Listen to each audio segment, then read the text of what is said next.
Tuomo Juntikka, hallituksen puheenjohtaja Paakkola Conveyors Oy:stä ja Tommi Juntikka, toimitusjohtaja. Ensinnäkin onnittelut vuoden alueellinen yrittäjätittelistä. Kiitos, kiitos. Miten tämä menestyksekäs yritys Paakkola Conveyors Oy on saanut alkunsa? Ainakin historiassa on korjattu muun muassa autoja, vai kuinka? Niin, kyllä se silloin, kun tämä toiminta aloitettiin, niin yksi toimiala oli, että tehtiin autojen peltikorjauksia ja autopeltitöitä. Mutta kyllä se kuitenkin se muu konepaja, teräsrakentaminen on ollut se pääasia koko ajan. Tommi, olette kuljetinjärjestelmien ja toimitusten täyden palvelun talo. Kertoisitko muutaman esimerkin projekteista, joita teillä on nyt meneillään? No, tällä hetkellä meillä suurin työllistävä projekti on Talvivaaraan menevä kuljetinjärjestelmä, jossa on kokonaispituutta noin 7 kilometriä. Ja niistä on noin 6 kilometriä on tämmöisiä perinteisiä maakuljettimia, puhutaan overland-kuljettimista.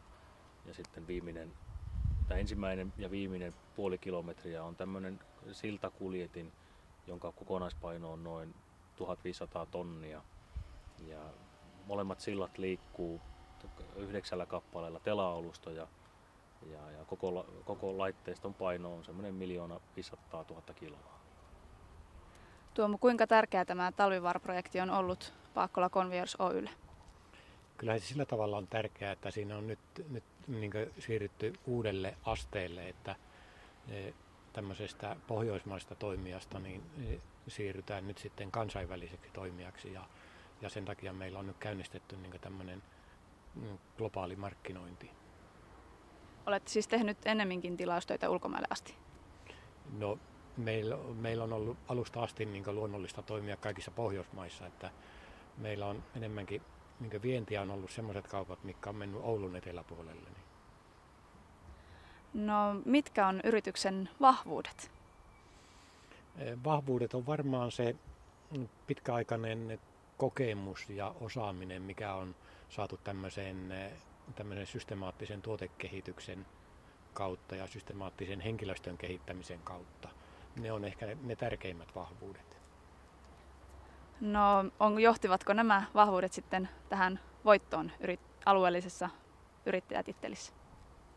Kyllä ne varmaan merkittävässä roolissa on tämmöisissä asioissa, että menestyvä yritys kuitenkin perustuu niin kuin hyviin tuotteisiin, hyviin ihmisiin ja me ollaan panostettu molempiin tässä vuosien varrella.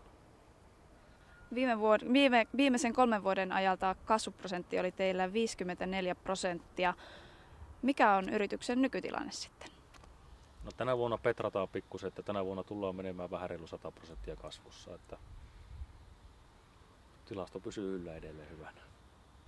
Eli haluatko Tuomo lisätä tähän vielä jotain?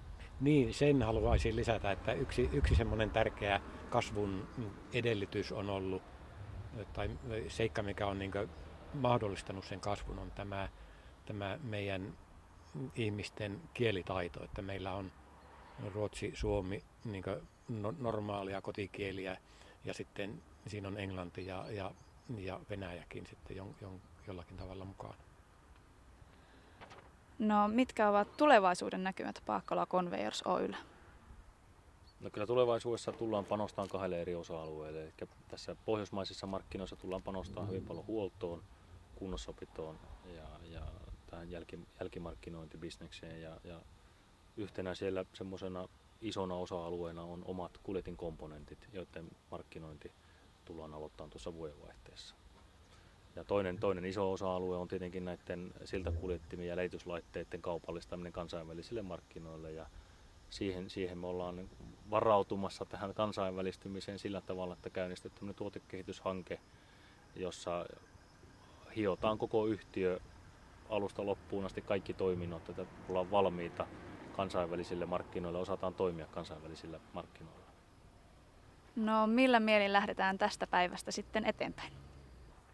Sillä tavalla vaan hyvillä mielin, että meillä on yrityksen asiat on kunnossa, meillä on hyvät asiakassuhteet, vakituisia asiakkaita ja talous on kunnossa ja ennen kaikkea ihmisillä on aivan mahtava motivaatio, että on mukava tulla aamulla töihin. Haluatko Tommi lisätä tähän vielä jotain?